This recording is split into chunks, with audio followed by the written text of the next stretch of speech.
Hello, everybody, and welcome to a trying to be low key edition of Blind Eye Live, protecting my voice. I am your not quite 100% host, Hunter King, Blind Eye himself, and owner and proprietor, whatever I usually say, of Blind Eye Media, and sorry, I did not do a morning show today, but when I woke up, it took me till like noon till I felt comfortable even like trying to make noises with my throat. Oh goodness. So I don't know what's up with me. Otherwise, I am golden. So, but I'm feeling a lot better now. Got some hot tea in my system. Actually took an allergy pill today. I think I've just been overdoing it, or I think I really overdid it this weekend between Beast Feast and then streaming like 15 something hours between Friday and Saturday. So I don't know. And then I tried to get back to singing like Tuesday or I guess yesterday after doing two shows, so or both Monday and Tuesday. So maybe I overdid it on the voice. I don't know. But I am feeling a little better, but I'm trying to keep low key. I'm not going to push myself too hard. So we're going to try and be quick at it. I say quick at it. We're going to get through this. I'm going to try not to be super long-winded today. Long intro aside. The NBA playoffs are great this year. Already we're in the second round, and these second round matchups are looking really good. Man, gosh darn it. You've got Raptors, Sixers, Raptors. The Sixers beat the Raptors in the first round. It's Heat Sixers. What am I doing? Heat Sixers. The Heat won game one with Sixers, no Embiid. Of course, the Heat without Kyle Lowry as well. Duncan Robinson didn't play. That series really interesting. They had talked about before the series started Embiid maybe being ready game 3, game 4. Heading into game 2 tonight. Yesterday, I think it was Doc Rivers said that, they're optimistic but unsure on when Embiid will play. Makes me wonder if he'll be ready at all for this series, or if he'll be able to go at all this series. Of course, we also talked about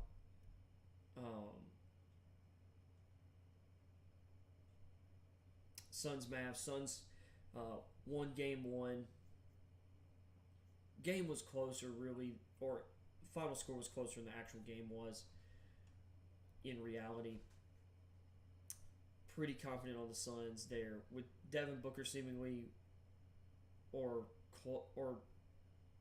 able to go and seemingly able to play at a passable level on defense.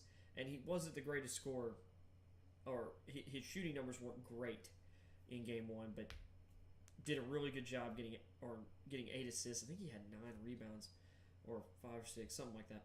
He really productive otherwise. I think the Suns are going to handle that series.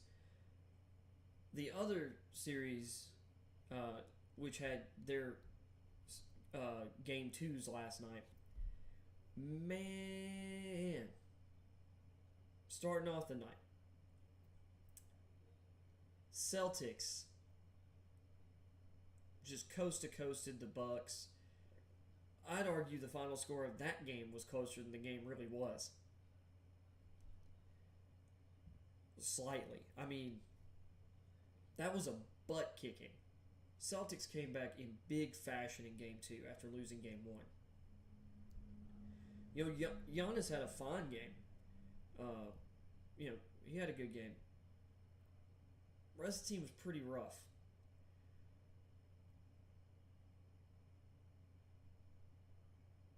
I mean, the offense just was not happening for them. The Celtics defense was really good.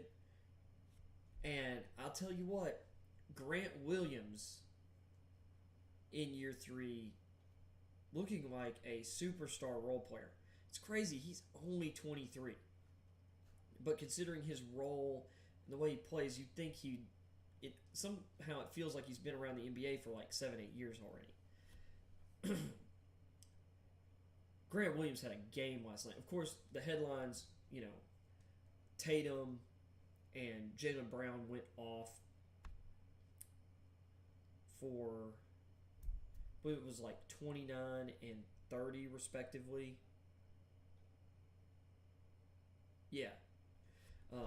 Jaylen, of course, 6 of 10 from 3. Tatum was 5 of 10 from 3.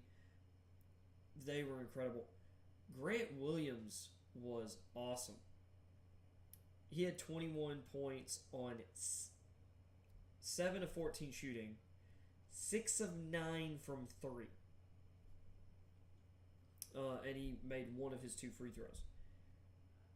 Along with playing stellar defense, dropping a few dimes. I'm trying to remember if it was like 3 or 4 assists. I think he had like 5 or 6 rebounds, one of them offensive. He was really outstanding. And some of the stuff he was doing, there was a play going towards the end of the second quarter. I mean, they're up like 19, 20, 21 points.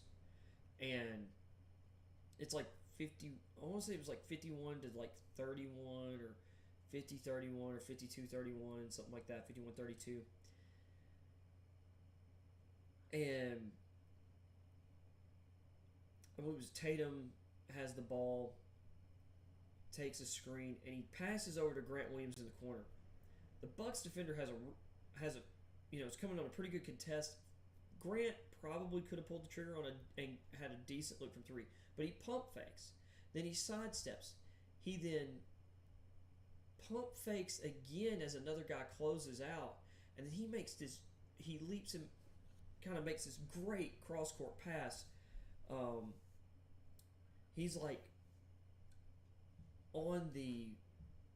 he'd been in the corner, and then he kind of moved up towards the break with the step. He wings his pass across to the break on the other side on the wing. I can't remember who caught the pass, but they passed it on to, I believe it was Jaylen Brown. And he drills the 3.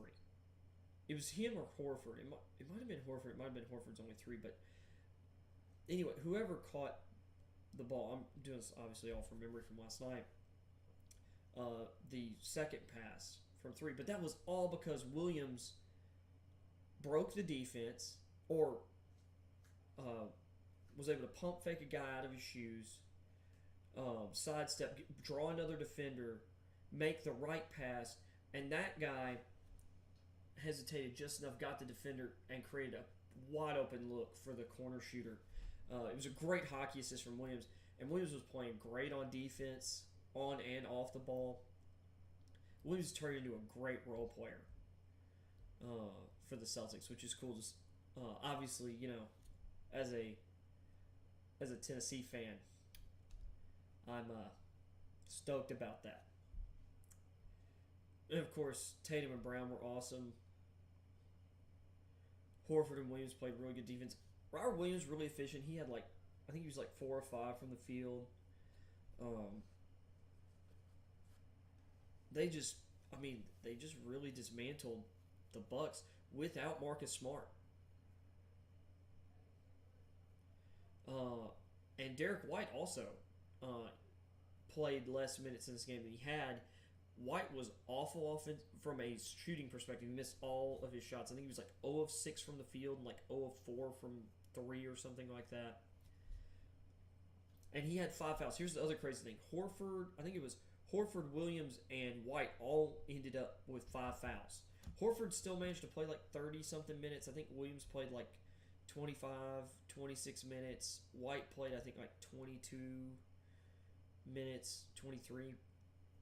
So with Smart out, White playing not great basketball on the offensive end and fouling so much. Um, it really put him in a bind. Peyton Pritchard had to play a lot of minutes, which ended up working out just fine for them. I need to look at the stat sheet just to see the minutes breakdown, but it just didn't matter. The Celtics defense was really good without Marcus Smart, who is right now the reigning defensive player of the year. Also, I think it was yesterday, Tyler Hero was announced as officially announced as the sixth man of the year.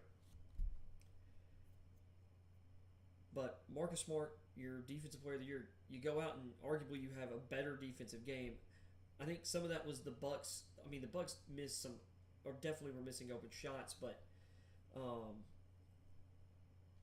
I think a lot of people turned up the intensity from the previous game. I don't think the defense was better because Smart wasn't on the court. Just kind of, a weird. I think it's a weird coincidence. It's not a correlation, or it's not a causation. But that's going to be entertaining going to Milwaukee with a tied series.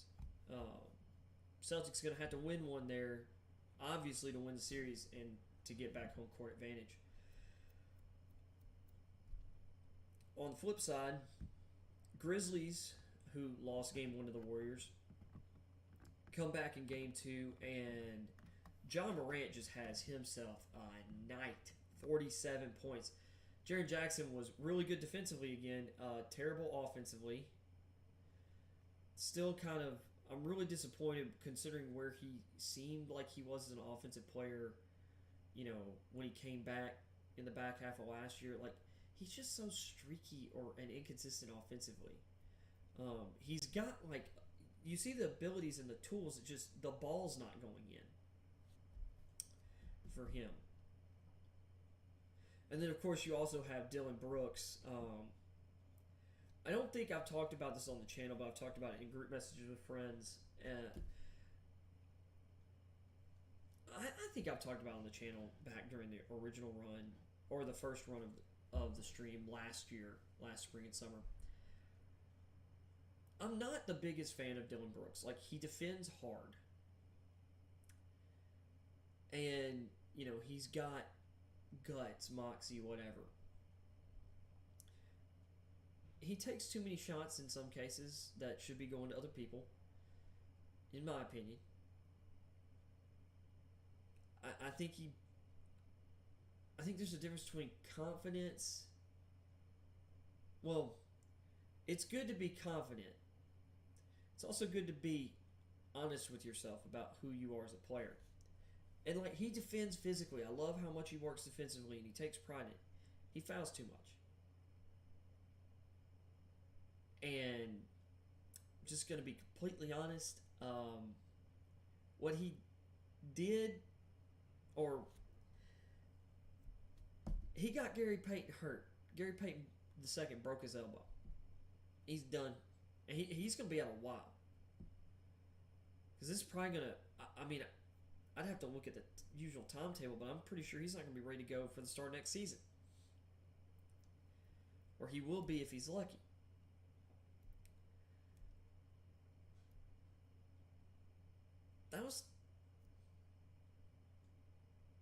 That was a dirty play, in my opinion, from Brooks. And I was so glad when we traded Grayson Allen back in the offseason.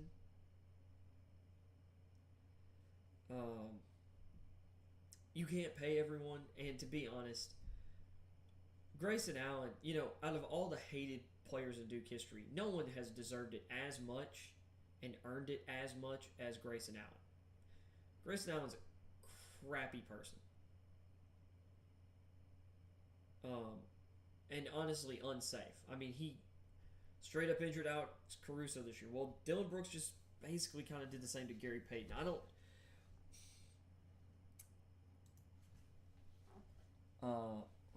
Look here,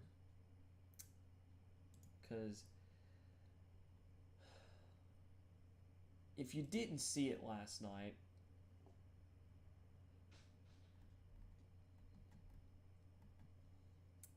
I'm going to see if I can find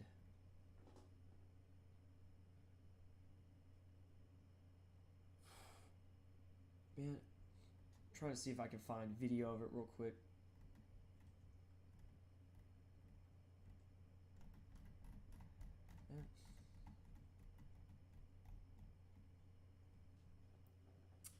Well, sorry if I'm being slow at the moment. Dude. Okay. Let's pull this up.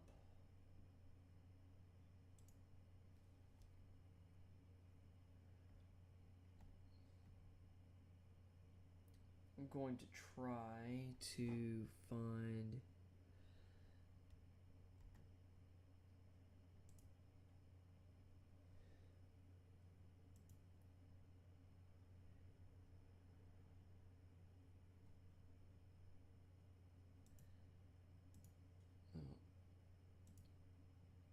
Yep, I think I found it.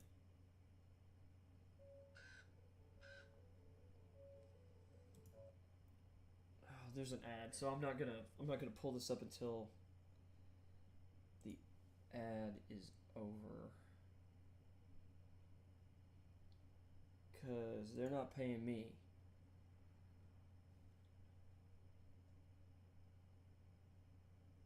Hopefully this doesn't get my channel copy struck or something. I've watched some highlights in the past, so I don't think it will. So, tell you what I'm gonna do. Oh no, that one's out to move. Something just moved that I did not want to move for some reason. Okay, didn't mess with that. Okay, so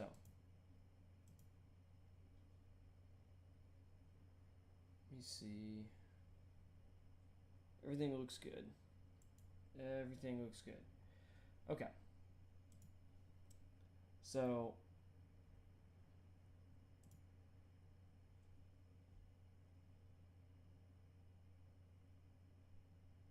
or maybe this is this the one?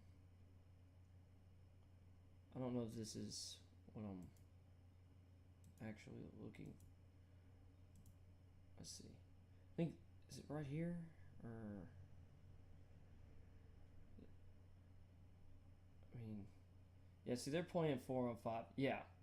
So, the camera wasn't necessarily focused, or there wasn't good view on it in the initial, obviously, but, daggone. Sorry, I'm trying to make sure that I pause and do stuff just in case. But, I mean, this right there, ooh, that's an elbow. That's not it. That's Draymond getting stitches. I'm trying to find the Brooks play.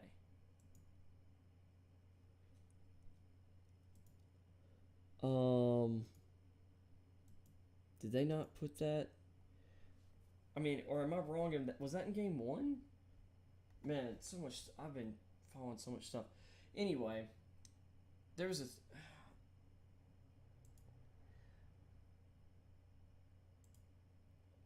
See, I had multiple things I was following last night, so I didn't get to watch the whole game. So,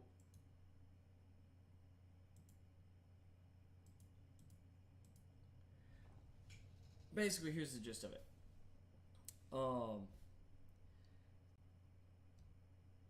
Dylan Brooks just, I mean, ejection foul. Like, it was overly physical. Gary Payton II ends up broken elbow. He's going to be out. I just don't understand. Dylan Brooks is just overly aggressive. And there's some other things, or other red flags with him and some stuff that I'm not going to get into on the channel. People can look into Dylan Brooks and probably find or figure out what or some of the stuff I'm talking about there, but he's not one of my guys on the team. Like, I mean, he's been a solid contributor, but I'm excited for Zaire Williams. And Zaire played because Brooks, was thrown from the game. Zaire Williams played 20 plus minutes last night and was really efficient. Playing in that, just playing his role, was solid on defense, did his job on offense, hit some shots. I'm super excited about Zaire Williams' upside. He's not as thickly built. He's not the same player as Dillon Brooks, but I think we can find a way to replace Dillon Brooks. I really hope he gets moved in the offseason. I'm not a huge fan of him. I hope we can move him, or we can move on from him like we did Grayson Allen. Personally. But I'm super excited about the win. Ja was incredible. You know what? We're going to pop that back up, because I'm going to show you like the best highlight from the game for Ja.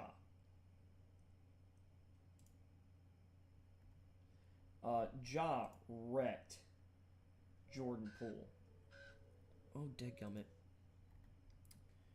Not dealing with your ad. So, while that ad is rolling, Steph Curry had a pretty decent game. 11 to 25 from the field. Sub 50% shooting. He had 27 points, 2 of 2 from the line. Morant, of course, 47, 15 to 31 from the field, 12 of 13 from the free throw line. That's what I've been wanting from Ja. Better free throw shooting. But watch what he does to Jordan Poole here. I mean, that's not bad defense by Poole. Morant's just freaking unstoppable. I mean, he's just unstoppable. I mean, watch this hezzy fake that he goes to here. Just like up until Poole, like his ankles just give out on him and he falls. He's doing his best, but like that. I mean, he just broke him. He broke this man. Woo. Hezzy into the cross. Sorry, I'm pausing like this. Goes behind the bat, between the legs. It's been just dirty. And he's got one of the nastiest floater games in the league. Ja's unreal. That's all you could say.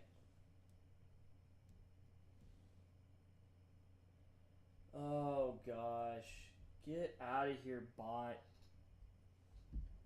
Can I... You know what? Sorry, I'm gonna pull up my own stream in a different location. I probably have a way to get to YouTube Studio from here, but I'm just gonna do it from my iPad because I'm more comfortable.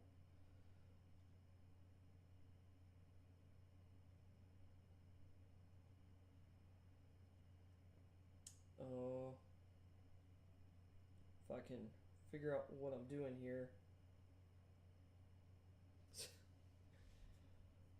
I probably should. Maybe I should start just streaming from YouTube Studio. I do not know. But I want to get this bot out of here.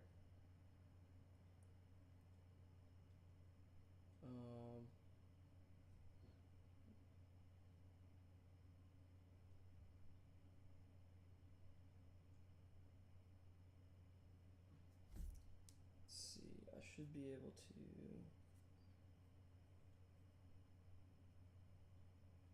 Report. Sorry, for the, you know, blind man trying to do things.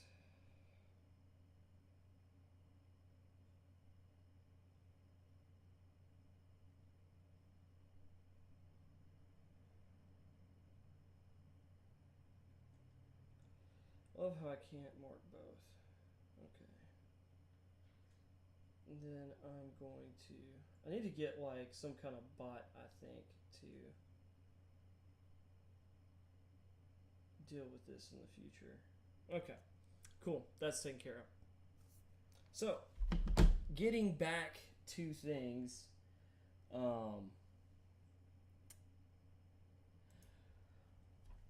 I think this series is gonna be really fun.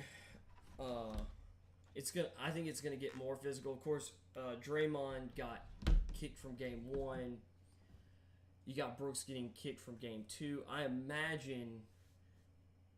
almost imagine Brooks might be gone for longer than that. Although I haven't seen anything about that. We'll see. But if Ja's going to play like this, the Grizzlies have a chance. But our defense is going to have to keep holding the Warriors' offense down, especially when Curry, Poole, and Thompson, Wiggins, Green are on the court together, which we did a much better job this game.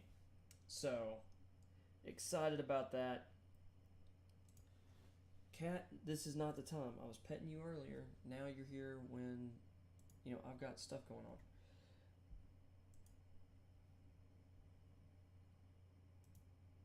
Cat, I know you don't like being picked up. I will pick you up and put you out of here. I love you, buddy, but not now.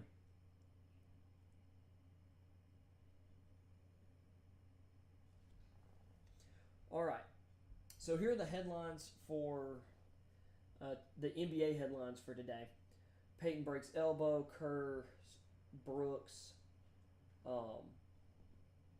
broke code is the way he put it.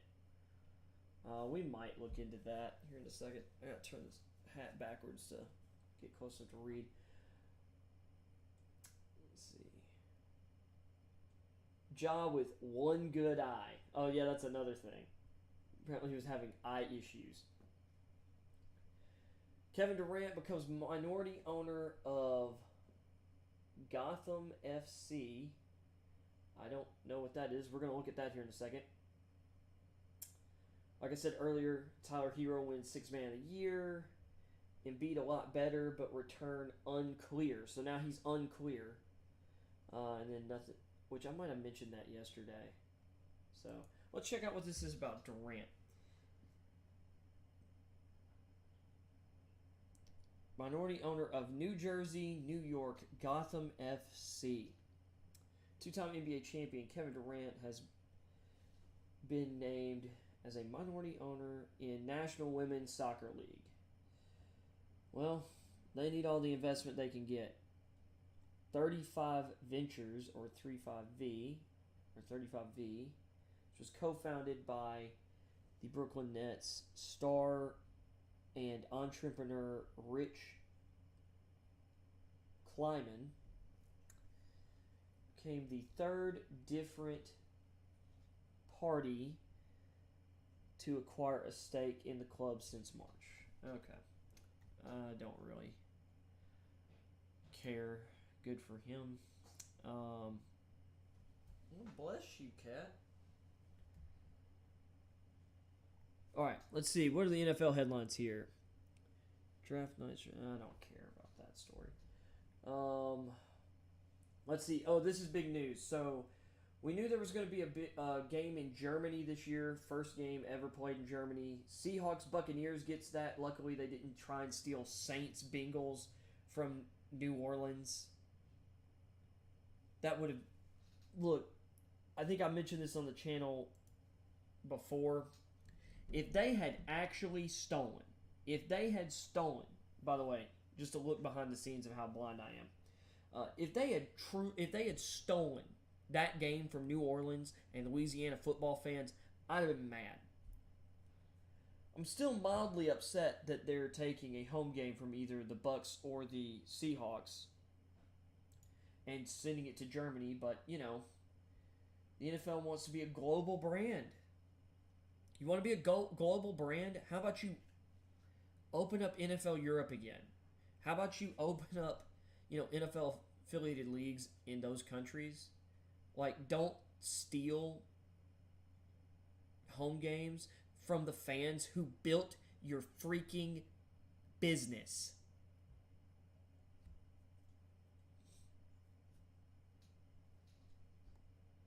But that's happening. Ryan Tannehill had a press conference yesterday. He went to therapy, was in a dark place. I can't remember if I read this on the stream yesterday or if it was on my own.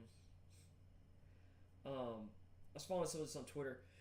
Some big comments that he made. I think I talked about this on the show yesterday, so I might be rehashing, and if so, I'm sorry. But, I would like the guy to want to mentor the next guy up. I heard a lot of people, well, why would you expect this, or da-da-da-da. It's not his job. It's like, well, one, he's the leader of the team. It is his job. Guess what happens if he gets hurt?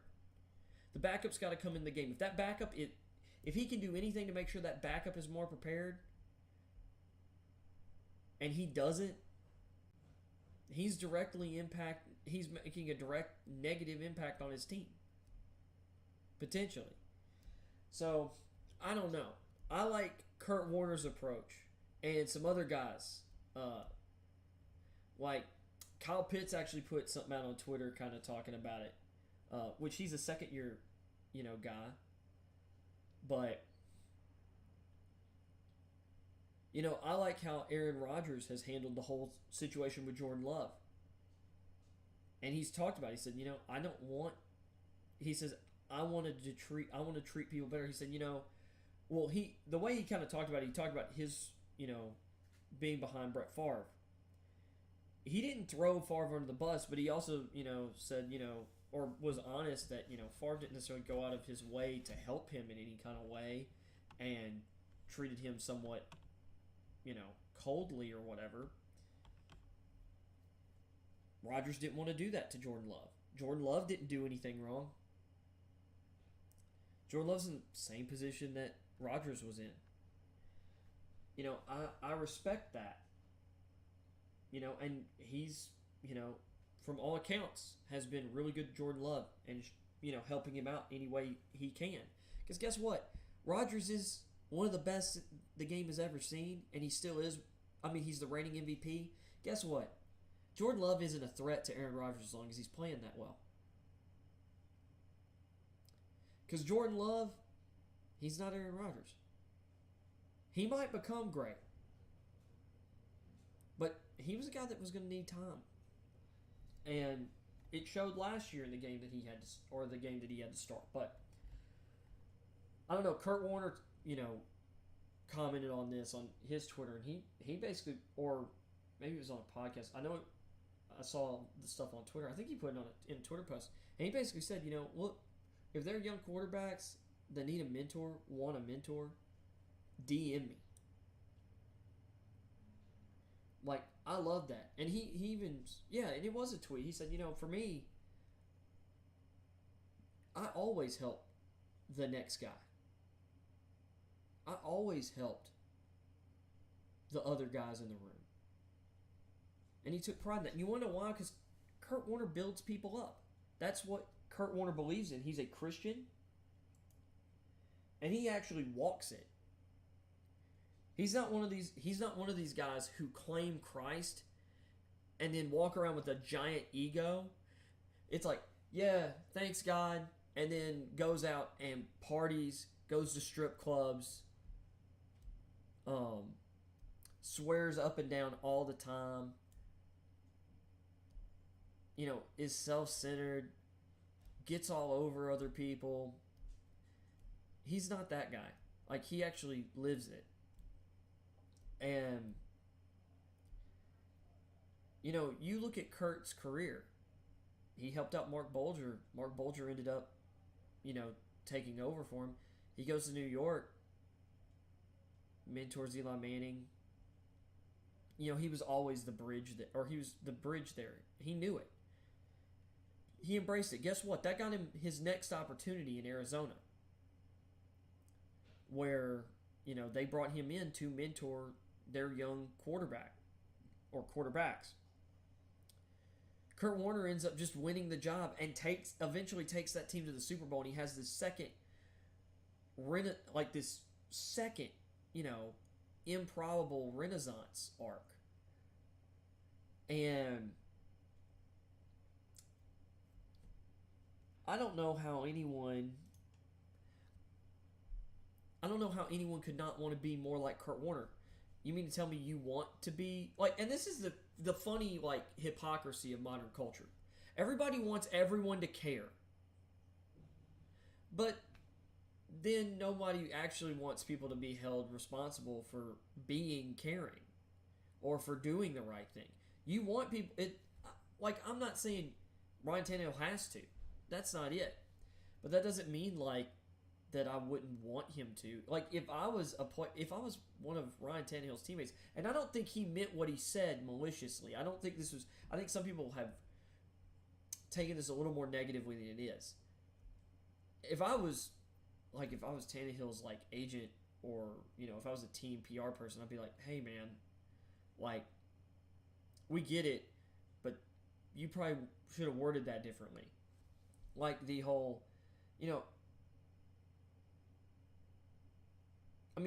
but mentoring someone is a responsibility, and if you don't want to take on that responsibility, whatever. He did say, he's if he learns anything from me along the way, that's great. Which, the thing is, these guys are in a room together. It's not like he's just going to not say anything when they're in film sessions. He didn't say he wasn't going to answer any questions from Malik. It's not what he said. But there is kind of a commitment level to mentoring someone rather than just, professionally, doing what you're supposed to do as part of your job. Because I don't think Tannehill's sitting here what he's saying is he's not going to try and undermine Malik Willis. It's also really funny, though, because there's a lot of people... you know what? I'm not going to go there. Not going to get into that. Anyway.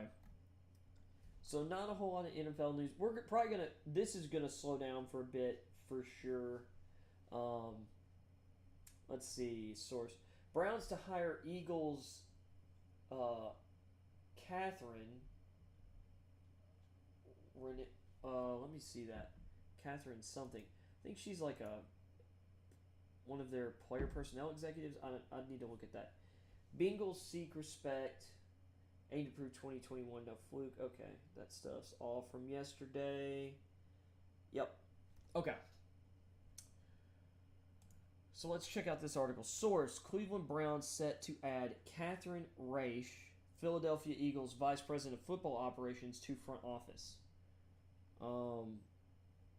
Well, did they fire her? Because, she's not getting that position with the Browns. Currently an executive with the Philadelphia Eagles, to their front office, a league source said.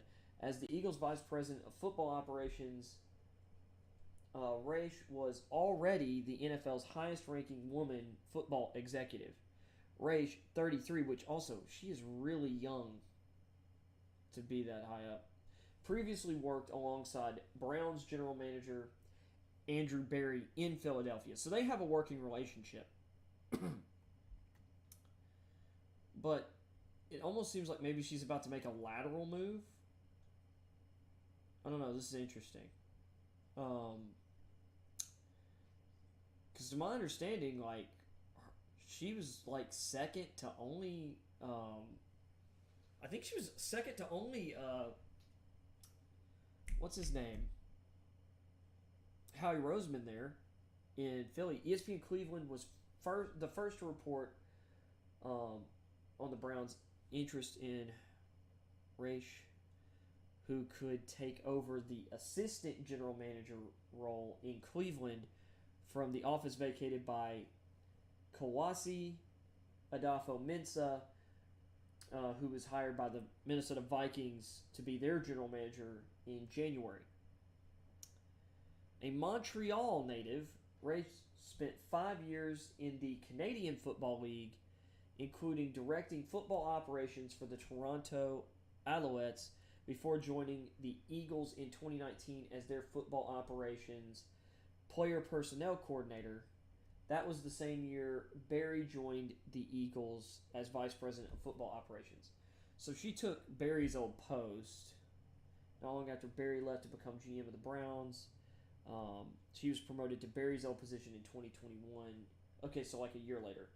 Becoming involved in pro and college scouting, contract management, player staff development, and football research. I mean, she's got a lengthy career list already.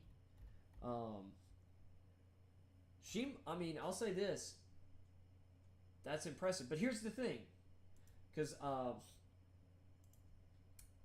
didn't bring back up the article. I'm sorry. So, we'll talk about that for a second. Oh, goodness. Okay, voice is feeling good, actually. Throat's feeling good. This is good. Okay. So, Catherine Rafe. I mean, she's only 33. She was already the VP of football operations for the Eagles. And maybe football ops isn't necessarily, or being a VP of football ops maybe isn't as high a position as it is in basketball to be like the VP of basketball ops.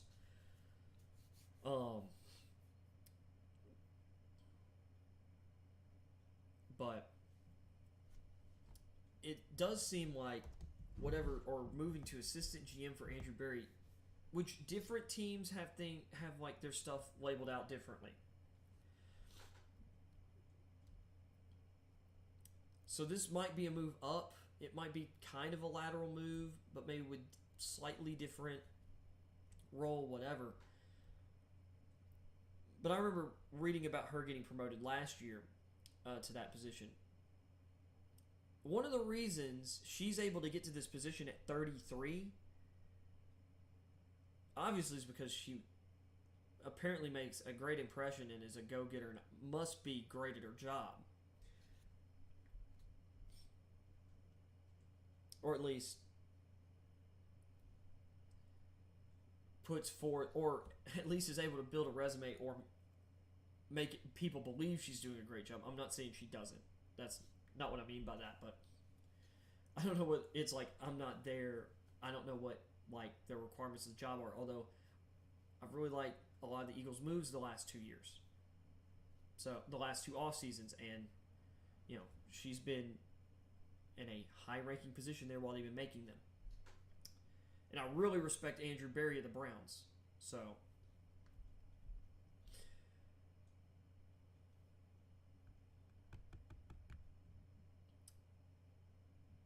one of the reasons she's able to get there or get to this spot so quickly is because she went into this quickly. And she rose quickly in the Canadian Football League. Obviously, she's driven. If you're aggressively go-getting as soon as possible out of college, and even maybe in college, getting to these places, it's going to help you be successful quicker than everyone else. It's kind of what I've been talking about with this whole view on coaching in the NFL. And like the coaching ranks, and people complain about it being too white or whatever. People bring up like the density or like just how black players make up an extreme majority of the players in the league. Yeah, guess what? The people who love football who are white, and there's a lot more of us in number just because of population stuff. Like, and I'm only bringing the race into it because other people do. I don't care. Race, isn't a thing for me. Like, I try to ignore that. Treat everybody the same, as much as I possibly can. Unless their actions, make them, someone I want to avoid. It's not about your skin color. That's what I'm saying for me. It's sad that I have to, carefully equivocate all this stuff.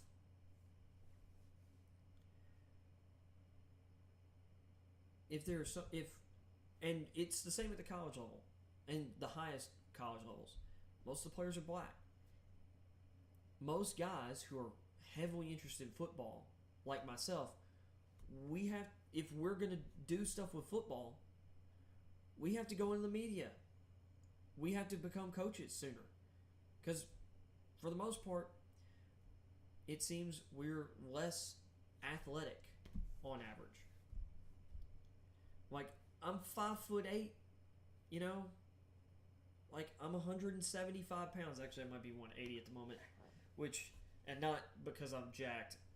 I need to start working out. I'm sitting in this chair too much, streaming too much, and got other stuff going on. And I just don't have time to work out. I need to make the time. But I'm not a big guy. I'm not the most athletic guy. But I love it, and I've got a brain for it. But I have to do other things to be involved with football. There are a lot of the coaches out there, and a lot of them are former players too. But a lot of them had to give up, pro dreams, or knew they weren't going to have pro dreams way before a lot of these guys who are. If you look at a lot of these guys who are coaches right now, especially the higher profile coaches, they were all players. Byron Leftwich had an NFL career. Sean McVay was coaching at the same age Byron Leftwich was still in the NFL. I'm not saying it was the same year, but what I mean is, like, Sean McVay went into coaching when Byron Leftwich was going into the NFL, like, at similar ages. That's the difference in their career paths. Same with Kyle Shanahan. Shanahan was never going to be a player. Coach. Bill Belichick was never going to play in the league, so he became a coach.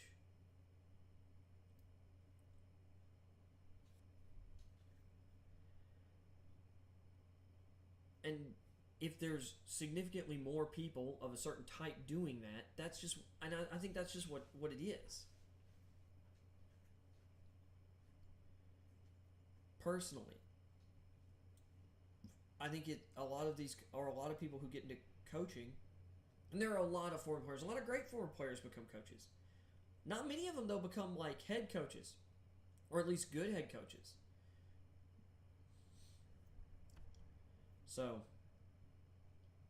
and it seems to be getting rarer over time.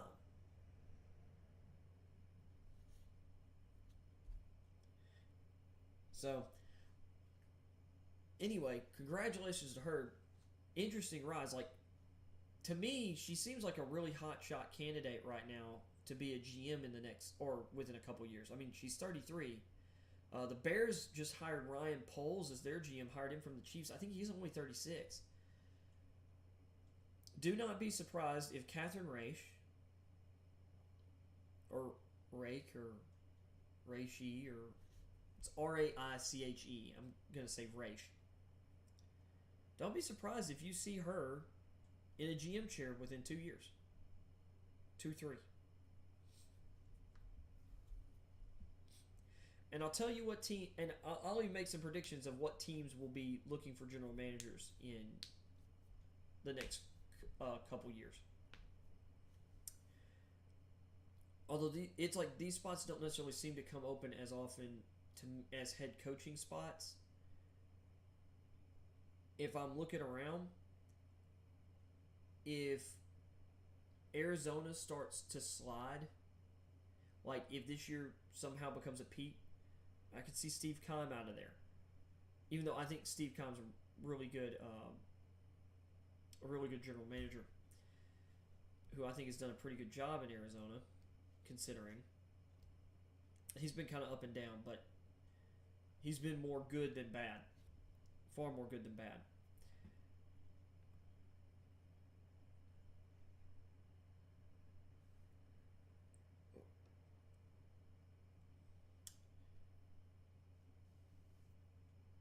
Man, predicting GM openings is hard.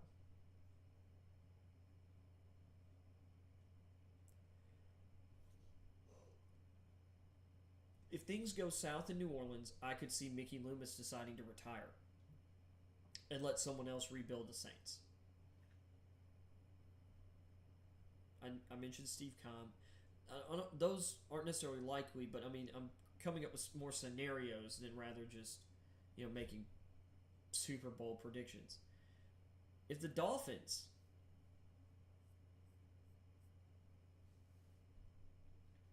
don't, make improvement in the next couple years, I could see Chris Greer being gone in Miami. Although I think he's a good general manager. I actually think he's really good at his job. At least from the personnel standpoint of things. I think he's done a great job.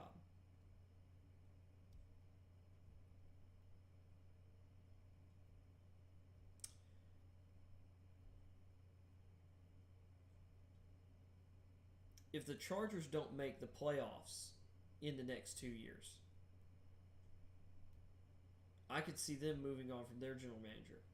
Even though I think a lot of their stuff has been injury luck.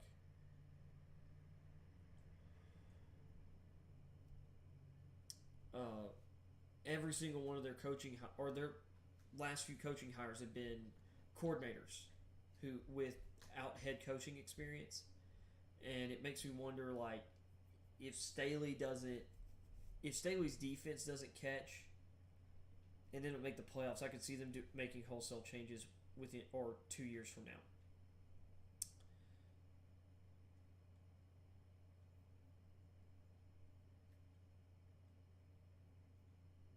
Trent Baalke could be gone from the Jaguars within 2 years as well. Just because, I don't like Baalke, personally. He's one of my least favorite GMs in the league anyway.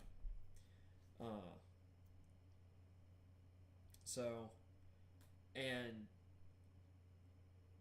he made some solid moves. I understand the Trayvon Walker pick. I like the trade up to get Devin Lloyd. I don't think their draft was bad by any means, but man, some of those contracts they give out in free agency are bad. I like the Chad Muma pick too. Thought that was really good.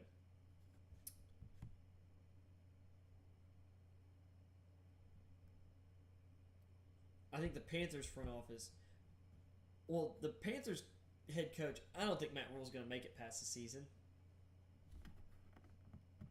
Personally.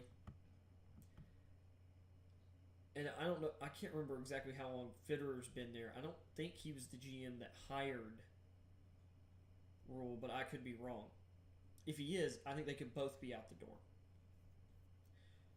Although I think Fitterer did a really good job managing the draft this season, or this year.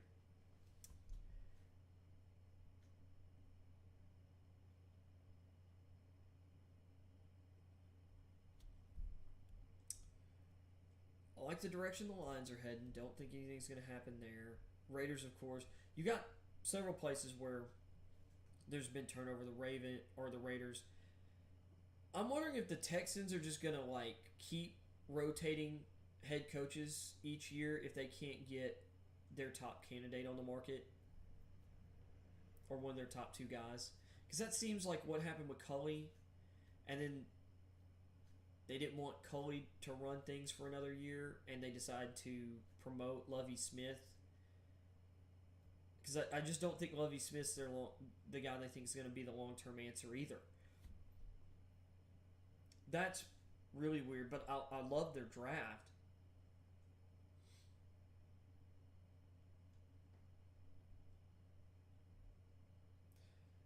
And I like a lot of the stuff they did this offseason.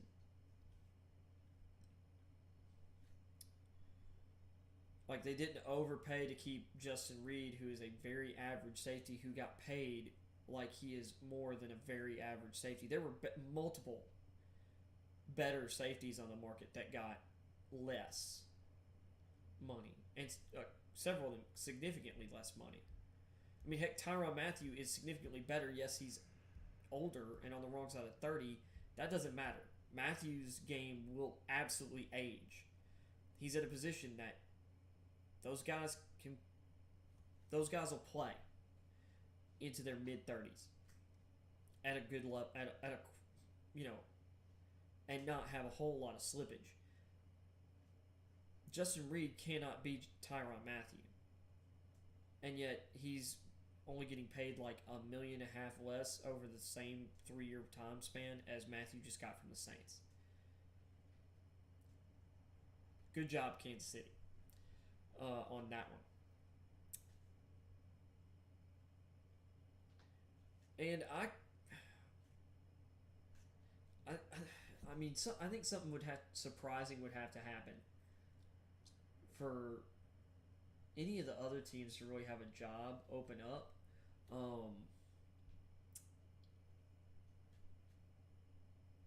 Well, I could see Washington's job opening up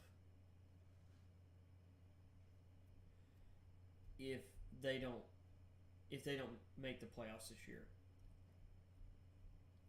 Maybe it takes 2 years. Feel like that. Even if Ron Rivera is not gone, I could see the general manager being gone. So I believe that's Marty Hurney, if I'm correct. I like the executive above him better, but Hurney's. It's either him or Martin Mayhew. Like both Hurney and Mayhew are in that front office. I like Washington's team president. I just think he did a poor job of naming the team. Good luck, commies. I think the Colts could also end up turning things over. I think Irsay, but the thing is, I think it would be 2 years from now. Like Reich has everybody respects Reich. A lot of issues have been with injuries and instability at the quarterback position created by Andrew Luck retiring because Ryan Grigson ruined Andrew Luck by not investing in the offensive line and doing a terrible job of just drafting in general and making decisions in general in every facet of the organization's operations. Really like Chris Ballard. And I think he's been doing the best that he can trying to replace, a generational quarterback talent who retired early. And I think if you had told people that you went, or that Luck retired and you went from Jacoby Brissett to Phillip Rivers to Carson Wentz to Matt Ryan, they'd be like, what happened? It's like if you were telling someone like 4 years ago, what happened in the league to precipitate all of that?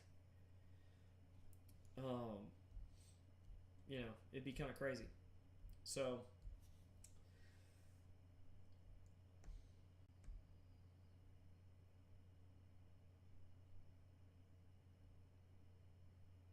but, if they continue to be behind the Titans and if they struggle to make the playoffs, like if they miss the playoffs this year, I think there will be questions. They miss the playoffs 2 years from now, or 2 more years, it probably wholesale changes. Even if I do respect Reich as a coach and think he's one of the better coaches in the league, and I respect Ballard, sometimes it's not just about being good at your job. Sometimes it's about the situation you're in and what you're able to do with what you've got. And sometimes if expectations aren't in line with resources, it's tough. Like when you're in the middle, it's tough to get out of the middle. And it's a lot easier to get out of the middle by going down than by jumping up. Sometimes you got to get lucky, catch some breaks. Sometimes you got to create your own, but NFL is a bounce and ball sport at times. And Lori, what's the name of the owner for the Eagles, he really trusts Howie Roseman. He believes in Howie. I believe in Howie. I've never stopped believing in Howie Roseman as a front office executive. People can say whatever they want. Look at what he's. I mean, I think he's been doing a great job. I don't really blame him for the roster going to crap, or the team kind of falling down the standings. There were a lot of injuries. Carson Wentz broke, basically. Like, he couldn't stay healthy.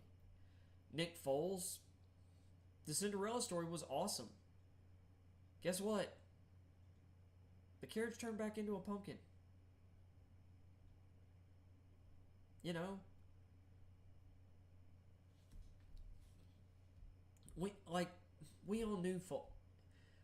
all knew Foles wasn't a long-term answer for anyone at quarterback.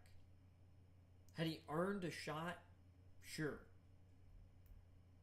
But it was optimistic to believe he was going to be a long-term starter for anyone. Very optimistic. So, of course, the Jaguars jumped all over that. Man, what a poverty franchise. It'll be interesting to see, I like what Joe Douglas has been doing. I think they hired a good coach in Robert Saleh. We'll see if that continues. Because, once again, you can be good at your job and fail in this league. There are 32 teams. If you've got 25 people doing a good job,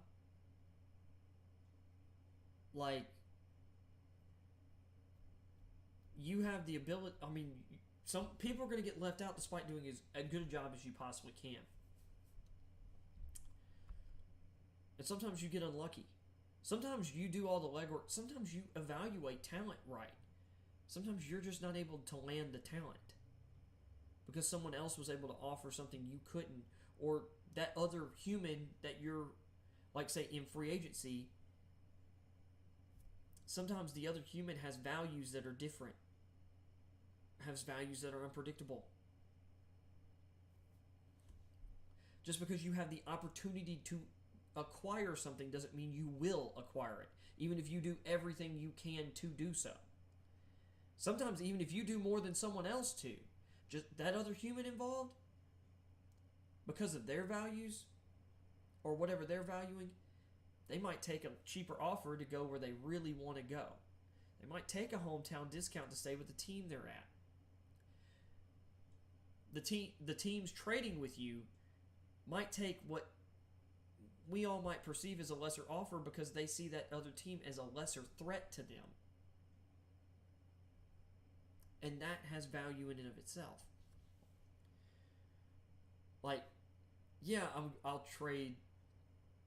I'll accept this trade to send so-and-so to Seattle because, or if you're the Seahawks, I'll send him to, I'd rather send him to Denver than to Carolina or Chicago or some team in the NFC because at the very least I'm pushing off the ability or me having to play him until the Super Bowl. And maybe you take a little bit less value. Maybe instead of one of those picks being a second rounder, it's a third. And I mean other than the 2 first-round picks they got. I'm just laying out a scenario here. It's this guy's, for this team's offering a first and a third for, this team's offering a first and a third for my number one receiver, who I really like, but I don't like our cap situation, and receiver talent right now is so abundant. I'm pretty sure I can replace this guy, and I might be able to even upgrade another position group while replacing this guy like for like in the draft through this trade. But I'll accept the first round or a first rounder and a fourth rounder from this other team because they don't play in my division and they're not a rival. That's, and teams do look at trades that way in the NFL and in the NBA, although more so in the NFL. And also in baseball, a lot of teams in baseball do not like to trade within their own like divisions, and really prefer to trade across the conference, or I mean between it. Like if they're in the AL, they want to trade primarily with NL teams. So that being said, I want to finish off the show talking a little bit about college football. And I've talked about this on the show, but man, people are arguing about NIL, and I'm hearing people say, yeah, NIL is exactly like I thought. It's ruining college football. Is it really? I would prefer the NIL rules. I'd prefer there to be some more like rules in place, guidelines in place, but I saw someone saying like, NIL sucks. We should just be paying the players. No. What do you think? We're going to agree on some kind of like salary that everyone agrees to? Oh no, that's not going to fly with players. One, if we're going to do that, players are going to have to basically, there would be probably a college players union created. And here's the kicker: the best players, the guys who are really playing, they're not going to accept getting paid the same as some guy sitting at the far end of the bench who might transfer to the FCS and not play. At a lot of schools, that's the last guy on the team might not even play at an FCS school that year. At the top programs, that guy might play somewhere else, but you've got walk-ons and stuff. These guys would have to become employees, and it's not really college football. Like, that's stupid. Like, the school's paying the players in like employees. I think that's stupid. I think that's untenable. You're really going to destroy college football then. NIL is the way to go. Let players make money off their name, image, and likeness. And personally, I think the schools should be involved as minimally as possible. Now, if people in the area want to make a deal with this through the school with players, I think that's fine. But I don't think schools should necessarily be reaching out, and I don't think it should be heavily involved. Like, if someone wants to support every player who's on scholarship or every player associated with the program, and they go through the school to do it, I think that's great. But for like on an individual basis, let the players come up with their own stuff. Let them have agents, which, I mean, they do now. Like, let them have management companies or whatever, people that they work with who set stuff up for them like just anybody else. Like a soccer player would have overseas. Or heck, I think even in the U.S. NIL is the way to go. I also want to, once again, pump the brakes on everyone who thinks NIL is going to level the playing field. It's like, no. NIL is not leveling any playing fields. NIL is going to do exactly what every other change in the sport has done. It's going to be adopted by everyone, and it's going to be used to its fullest extent by the teams willing to invest in it more than everyone else, which are the same teams that have invested more in everything anyway. Your Alabamas, your Ohio States, your Georgias of late. What A&M is doing right now. USC seems engaged again. See, this is the other thing. USC have been being kind of cheapos, especially with the Clay Helton hire.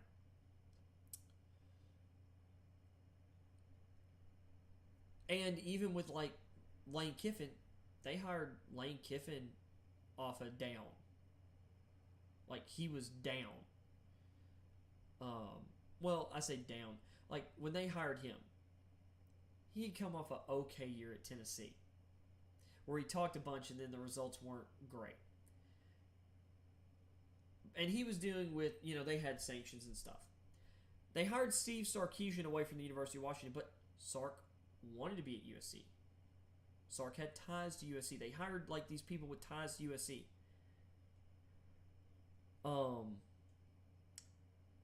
Then they hired Clay Helton, who I think was on the staff, or once again somehow had ties to USC. I think Helton was a cheapo hire.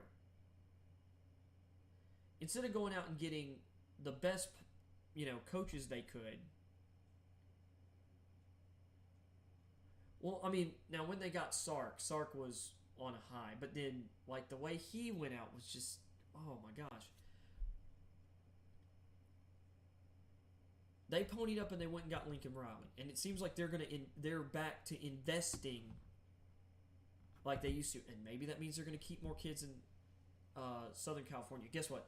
There's so much talent in Southern California, and for some players, it all depends. Some kids are still, those kids, they've been leaving the area anyway because there's too much talent to even go to USC. But the big thing is, like, Texas has it, or Southern California, Texas, South Florida. Players have been getting out that used to not. Which A&M's been getting a lot more top talent out of Texas.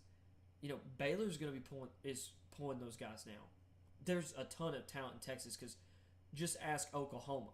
Oklahoma pulls a lot of top talent out of Texas. A lot of Big 12 schools do. So does Oklahoma State. LSU pulls a lot from southeastern Texas.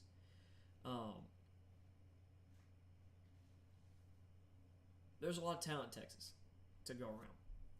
But Texas, and the thing is, this is the other thing people don't realize. For the most part, Texas has still kept a lot of that talent at the University of Texas. The boosters have just messed. There's just been so much entitlement around the program. A lot of those players, like boosters had been so involved at Texas that it undermined. How am I blanking on his name? It undermined Charlie Strong. It undermined Tom Herman, although Tom Herman also helped undermine himself. I think Sark's going to change things there because I think Sark really learned a lot at Alabama. This is not the Sarkisian from USC. And this is a better version than the guy who was at Washington and doing really well at Washington. Miami is invested again. Miami is heavily invested again. That's a big deal. They got a coach that's willing to put in the work and outwork everybody. And that's the thing. NIL isn't some magic bullet. The playoff was never a magic bullet. There is no magic bullet to beating the best. There is a formula, though. You have to invest as much time, money, and resources as those people or more. And you have to work as hard as those big programs or harder. Not one or the other, and you got to do both to compete. Now, I think that's coming. And Mike Norvell, I think he's finally got Florida State on some good footing. When Jimbo left, there was a lot of stuff that was happening at that program. There's a reason Jimbo Fisher wanted out. Willie Taggart destroyed that program.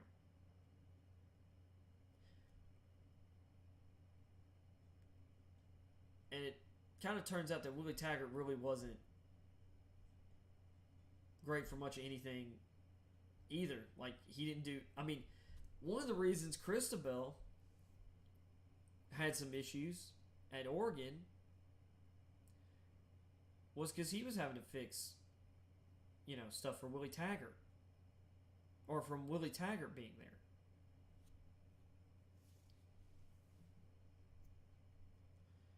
And it seems like Taggart's considering that lawsuit I talked about a few weeks ago, maybe a month ago now, that has been brought against Oregon football, the University of Oregon, the NCAA, and Willie Taggart. I think the NCAA has been named as well. But Taggart over a former strength and conditioning coach who was apparently not licensed and not accredited, which that's crazy to think about if that is true, and it seems to be.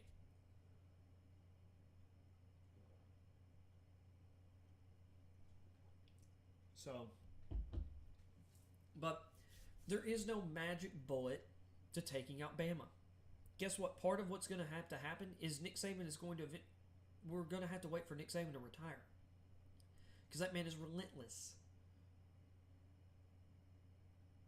He is relentless in his work ethic and his approach, and he's got the backing of people who want to see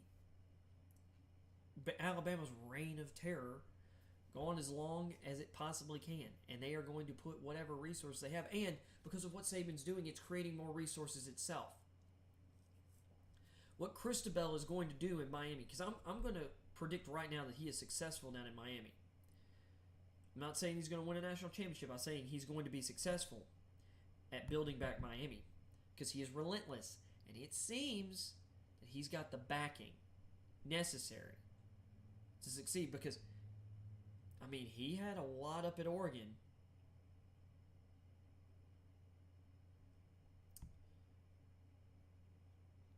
Sark's got the backing in Texas, and it seems like the boosters have decided to buy in and stop fighting each other and stop undermining their coaches. They're buying into a process. It seems. We'll see if that continues. A&M is bought in under Jimbo Fisher. This is the thing. I've been in Texas for 10 years. I know a lot of A&M people. And I know some people, and I actually have people who know things that I talk to. Definitely people who are plugged into the not only the fan base, but the structure, the athletic program at A&M. They haven't been, that group, the boosters, the administration, the coaching staff, like that, the whole apparatus has never been this in sync in my time living in Texas. You know, there was excitement under someone, but there was a lot of people who thought there was a little too much sizzle and not enough steak, even when they were playing really well. Even when they had Manziel. When Manziel left, I mean, it went downhill for someone. You know, people want to talk about A&M can't win more 8-9 games. You know what? In 2020, they were 9-1. They would have won their bowl game. Their only loss that year was to Alabama. They beat Florida in the regular season. And while I think the four teams that deserve to be in the playoff in 2020 probably got it. Well, wait. I think Notre Dame got in the playoff in 2020, wasn't it? I mean, let me remember. Because it was...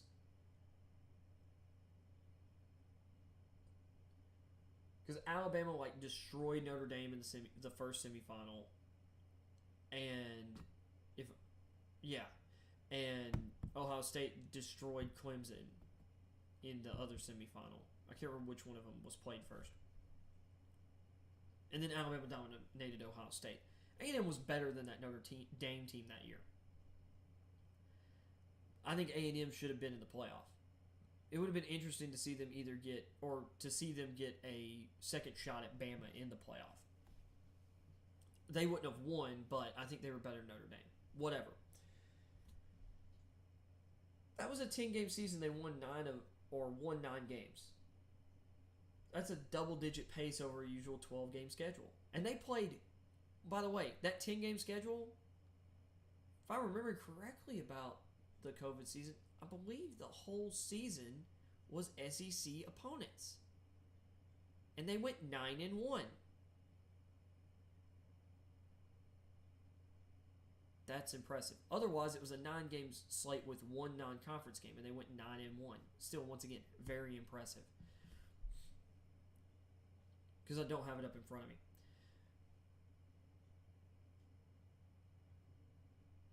A&M is united. A&M believes in Jimbo. Here's the other thing. I think people have forgotten that Jimbo Fisher won a national title at Florida State. And I get it. That's been some time ago. It's been so long ago. They won the last, I think it was the last BCS national title. And here's the thing. They made the playoff the first year of the playoff. They got blown out by Oregon. But they were really good that year.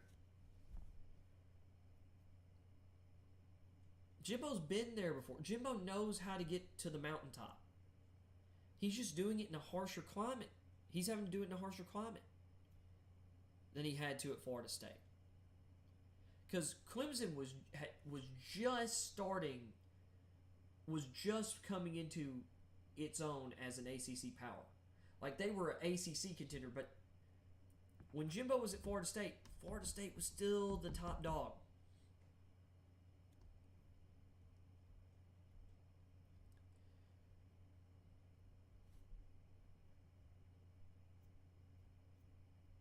The SEC is right now, the climate in the SEC is as tough as it's ever been. And in terms of investment, the investment level across the conference is the greatest it's ever been.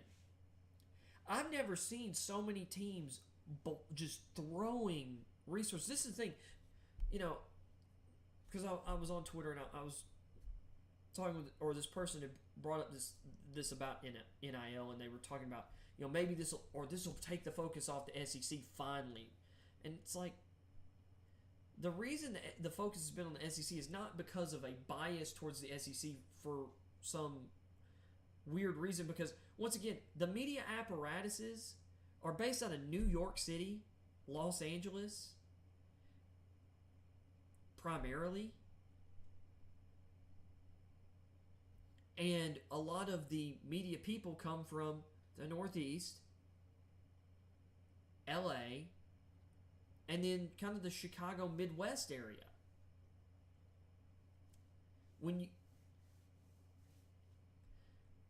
And a lot of the power brokers and the money people, running the networks, running the NCAA, all of that. I've always noticed, to be quite frank, a Midwest bias, like a Big Ten bias from the media, where I feel like they've overrated a lot of Big Ten teams at times. Although I absolutely think the Big Ten is really tough and is easily the second strongest conference in football right now. There's a period of time where it was clearly the Big 12 was second in the early 2010s.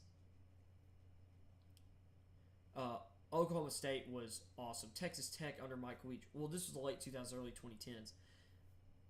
Mike Gundy's Oklahoma State was really stinking good. Mike Leach's Texas Tech was awesome. Texas and Oklahoma were both awesome. Like Bob Stoops, Mac Brown,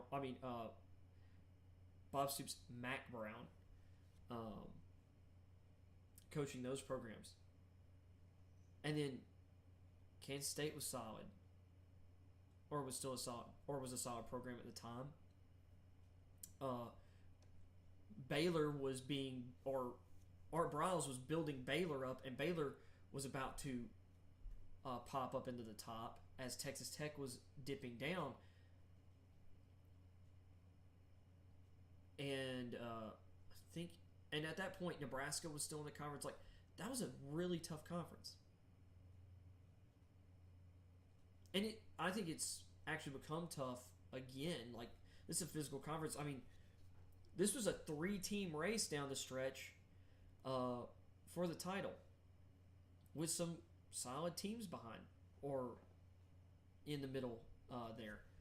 Although I think the middle, there is a dip behind, like, the top 5 teams in the conference, or there's a big dip after the top 3 right now, because Texas Tech's is kind of still in a rebuilding phase. Although I like their new coaching hire. The Pac-12's gone down. Like, there's not an SEC bias. It's just that the SEC is more invested and they've been better. And there's tons of talent in the southeastern United States. And we hoard that talent. And then we're also going out and we're pulling some of the best players from California and Texas. And I say we because we are. It's not just Bama. It's not just Georgia. LSU's doing it. Tennessee's doing it.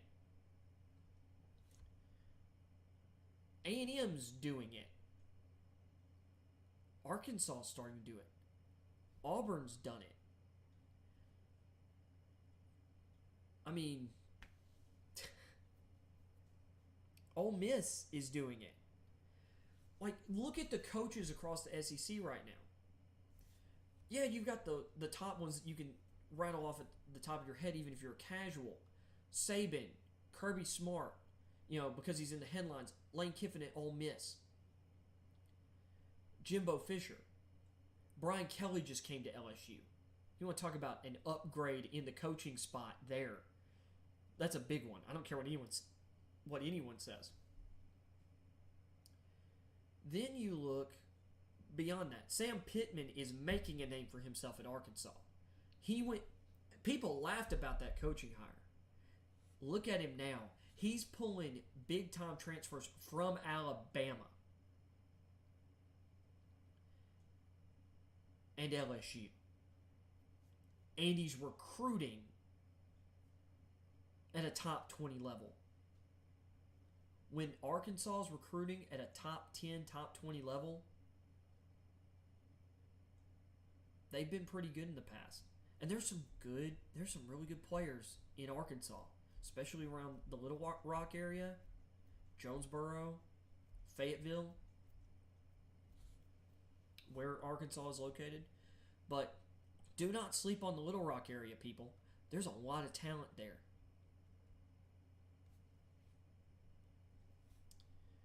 People forget that Alabama is one of the greatest hotbeds for elite high school football players in the country as well. It's not as big an area as, say, the whole state of Florida or the whole state of Texas, and it doesn't have the population of Southern California. But there are no big pro teams in Alabama. All you have is the University of Alabama and then high school football.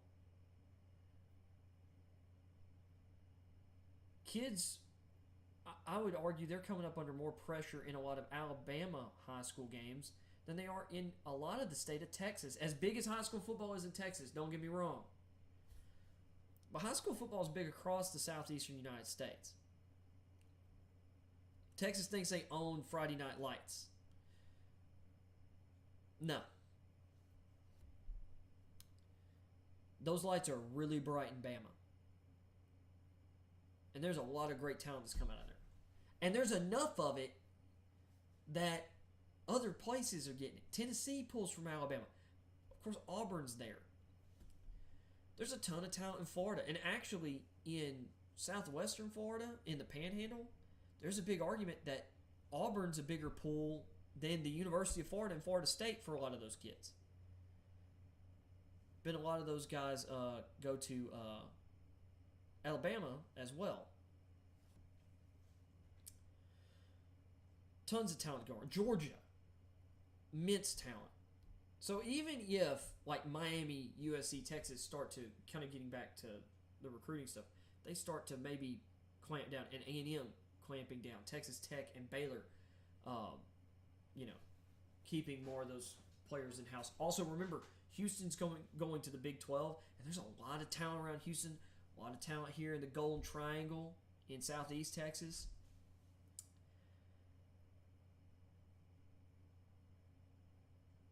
There's still a ton of talent to go around. A reminder that both Andrew Luck and Robert Griffin were quarterbacks from the state of Texas, and they weren't the highest rated quarterbacks in the state of Texas when they were recruited. There were higher rated guys. I believe Garrett Gilbert actually had a higher recruit ranking than both of those guys. I don't know if he was in the same class as those two guys, but once again, like, just kind of relatively speaking here. The point of all this is, it's about investment. I was talking about coaches. The SEC coaches, as part of this, the SEC is investing in coaches. Like, look at the salaries that are being paid. And that's happening all around college football. Michigan State and Penn State with their contracts for Mel Tucker and James Franklin. They're upping the ante. If Penn State's really getting serious about and upping their investment, not just his contract, but the other stuff, Penn State's about to be really dangerous again. Because something about Penn State, they know how to create athletes. And if I'm a high school athlete, especially in that region, but if I'm a high school athlete and I'm wanting to become an NFL player, I'm looking at some of the guys who've come out of Penn State recently. Chris Godwin, Saquon Barkley, Miles Sanders, Odafe Owe, Micah Parsons, Arnold Ebiketie, Brandon Smith. There's been a number of defensive backs who are great athletes. Some of them not as good at football players as they are athletes, but most of the guys I just listed were really great football players. Speed guy like KJ Hamler. They know how they are going to help you get the most out of your body there. And that's going to help you at the combine raise your draft stock. Especially if you've got good tape. They're throwing guys into the league already. If they're investing heavily or more heavily in their recruiting budgets, look out. Man, I keep wanting to talk about the SEC coaches. I get on to other stuff. But anyway, Sam Pittman's on the rise at Arkansas. Missouri likes their coach. He's going to, I think, year 3 now. And unfortunately, I just feel like Missouri, at least they're not Vanderbilt, which Vanderbilt's invested in Clark Lee, who's a guy from Vandy. But Vandy's never going to be as invested as everyone else.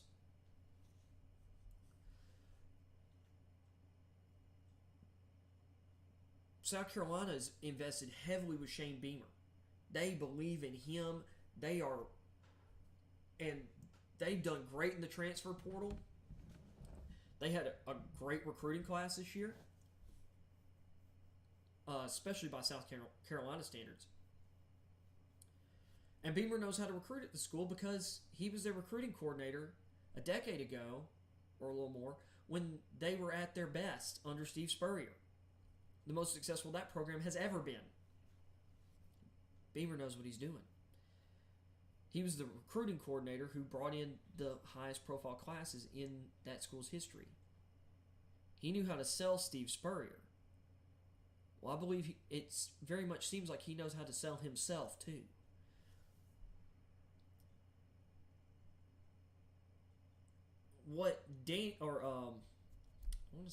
I want to say Danny White, but I feel like I'm wrong. The AD at Tennessee, who we hired from UCF and hired Josh Heupel, brought him with him. People said Heupel can't recruit. He's blown the doors off that, not just in recruiting like high school guys, but also in the transfer portal.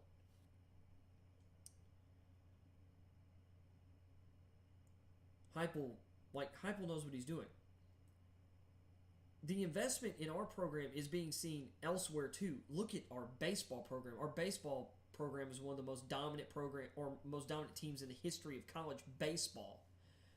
So good, in fact, that everyone is trying to find Tennessee is apparently cheating in every imaginable way possible to be this good. Man, we're cheating so hard, I can't believe we haven't been caught yet, considering we've literally broken every rule possible. It's People really hate it when Tennessee's good at stuff. It's really funny.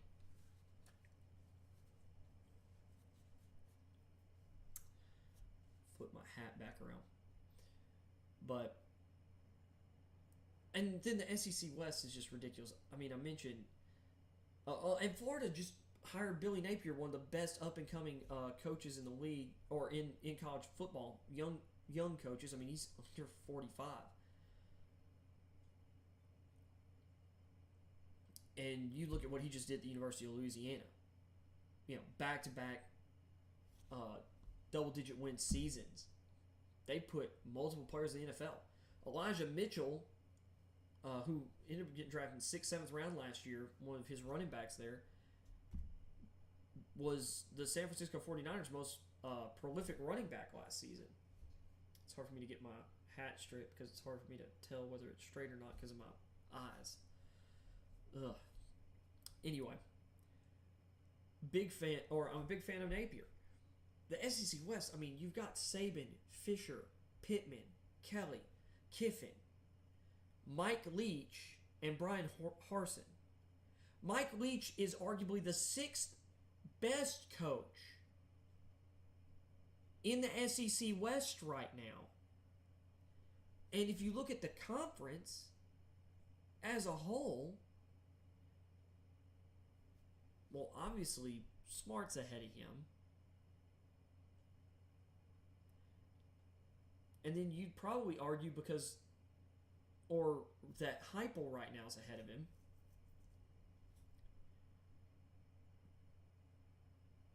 You may or may not. But, I mean, he's jockeying for position with Heupel, Beamer, Napier, who just came into the conference. A lot of people probably put Napier ahead of him right now. Oh, and I forgot Mark Stoops at Kentucky, who is criminally underrated. And actually, I'd put him ahead. I put him ahead of several of those coaches because look at what he's doing at Kentucky. He's turned Kentucky into a guaranteed 8-win team every year. Who would have ever believed that was possible? I mean, this is a team that's upsetting Florida. You know, Tennessee's not guaranteed wins over them anymore. That is actually a rivalry game. Like a real rivalry game now. Like they've beaten Tennessee and Florida multiple times of late. Do you know Tennessee and Florida both had like 22, 23-year-long streaks where they beat Kentucky. And those both ended like in the last decade. And even so, Tennessee and Florida still for the most part have dominated, especially Florida. But Mark Stoops has turned Kentucky into a really good place that good players want to transfer. He's putting out first, second, third round picks every year, multiple of them. Josh Allen, not the quarterback, but linebacker, is one of the best pass rushers in the NFL. One of the best young pass rushers in the NFL. He's put out guys like Kelvin Joseph, who was a second-round pick last year, played a fairly large role for the Cowboys as a rookie. They see him as potentially being their other starting outside corner across from Trevon Diggs this year. Josh Pascal just got drafted in the second round by the Lions. Physical, strong, athletic, explosive pass rusher. They put a myriad of other guys. Wan'Dale Robinson just got drafted in the second round. One of their running backs, best running backs in program history of late, Benny Snell, second string running back for the Steelers. And you're like, yeah, second string. That means he was really good in college. I could list off a bunch of guys they put out. Avery Williamson, who was in high school when I was in high school. I saw him play in high school.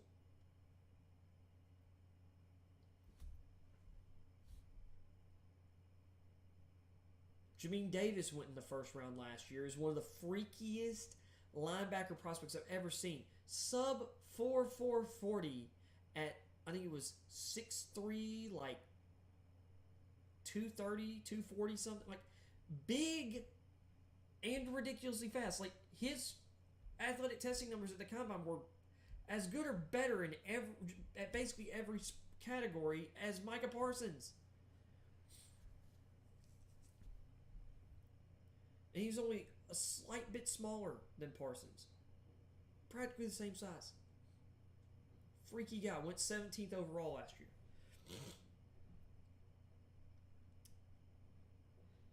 Kentucky's got guys. Kentucky's putting out guys. What Mark Stoops doing incredible. The fact that you look at the conference and your bottom four coaches are right now, and not necessarily as a disservice to them, but just it's Eli Dinkowitz, or however you say his name, at Missouri. It's Clark Lee at Vanderbilt. It's Brian Harsin at Auburn, who personally doing the media stuff this offseason. Despite all the turmoil around him, Harsin seems pretty likable. And he was really good at Boise State. And he seems like he has a good process. And he was willing to quickly change direction on certain hires that he made as part of his initial coaching staff, and made changes in year one to his coaching staff, getting rid of a wide receivers coach. That was a tough decision. That was a hard decision for him to make. Not just professionally, but on a human level.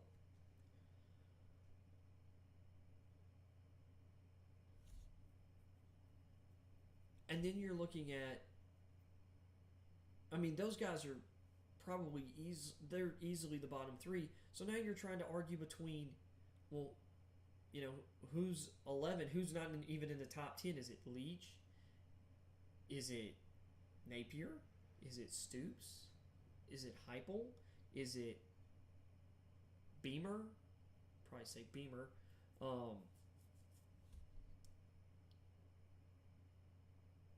Some people might even say it's Lane Kiffin. Which sounds crazy, but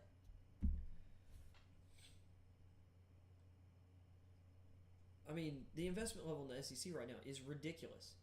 And no conference has the same level of top to bottom investment.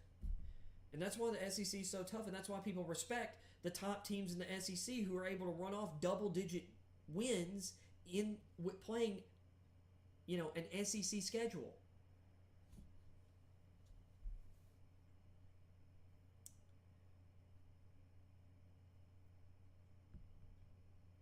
The Big Ten is the only conference that, to me, comes close in investment level, and that's only for a certain a certain number of programs.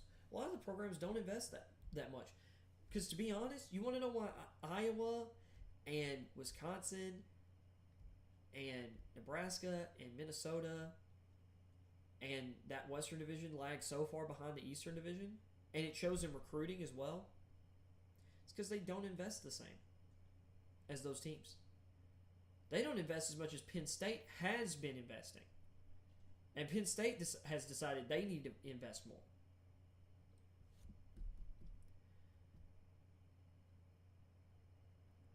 You know, Nebraska's one of those places. All they've got is college football. All Iowa has is college. Well, I say college football, college athletics. They should be pushing more money. It's like Nebraska has one of the best fan bases in college football. I'd argue there's no more loyal fan base than the Nebraska college football program. And honestly, their program needs to invest like it. Because I don't think they have. Or else I believe they would be better than they are right now. And I think regardless of results, I think they got a great coach in Scott Frost. If you look at the margin, at the point differential for Nebraska from last season, they have a point differential of a much better team, much better record team. They were a tough game for everyone they played last year.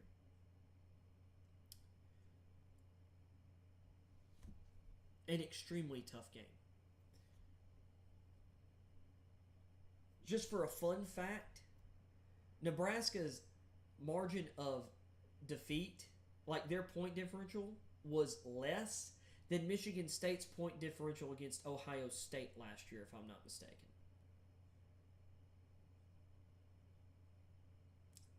Remember, and just think about that.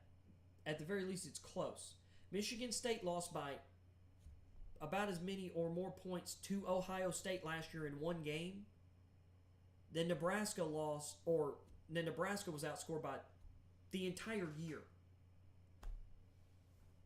or at least the entirety of Big Ten play. That should tell you something about like where Nebraska actually is as a program, compared to like what the win-loss record would show you. I don't think Minnesota's ever going to really invest in the kind of way that other programs in the Big Ten are or can. Nebraska has the ability, I believe, because they've done it before. They have done it before. Iowa, I think, has more ability than they've shown in recent years. At some point, you've got to decide, are you okay with just being good, or do you want to be great? Wisconsin has that ability too.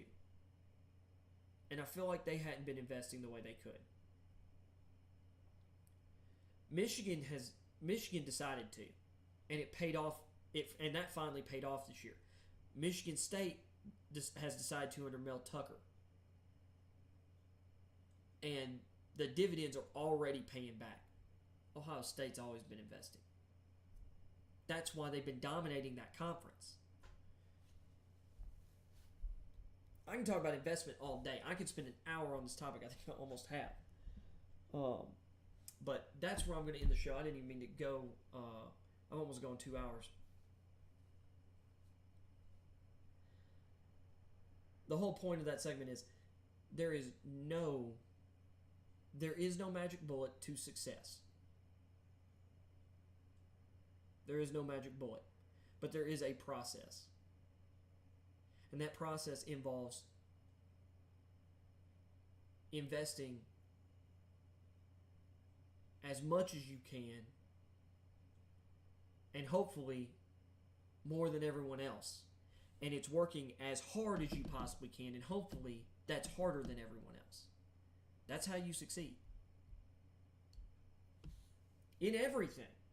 But in college football, if you're not willing to invest like Alabama, and you're not willing to work as hard as Alabama, you're not going to beat them. You want to know why A&M was able to upset Alabama? It's because they are attempting to invest as much and work as hard as Alabama. And for that game, it paid off. We'll see if A&M can consistently do that. But what you saw with LSU going out and getting Brian Kelly was, we were already heavily invested. We're investing smarter is what we're doing here. And I'll leave you on that. Hopefully, voice willing, I will be doing my morning show tomorrow. So, see y'all 8 a.m. tomorrow morning. And I hope y'all have a great rest of your May 4th. May the 4th be with you. Oh my gosh, that was nerdy.